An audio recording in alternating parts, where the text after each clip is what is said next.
thiệu máy cuốn thủy lực Tiki. Kiện đi kèm gồm một bàn đạp này và một cái cờ lê này và một cái chốt mỏ. Mình sẽ hướng dẫn sử dụng. Bật nguồn, quay sang đây để sử dụng tự động này.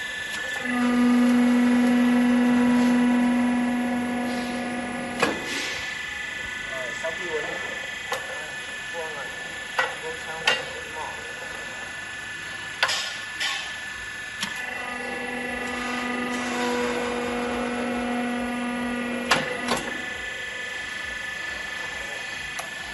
Đây chúng ta chuyển sang chế độ bằng tay. Tay chúng ta lắp cái bàn đạp vào, tay vào này.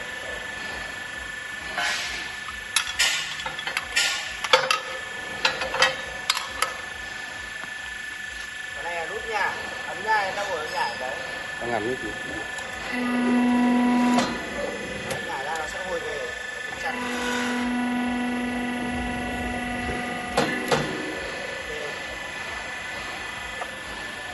Đây là có đồng hồ báo vôn.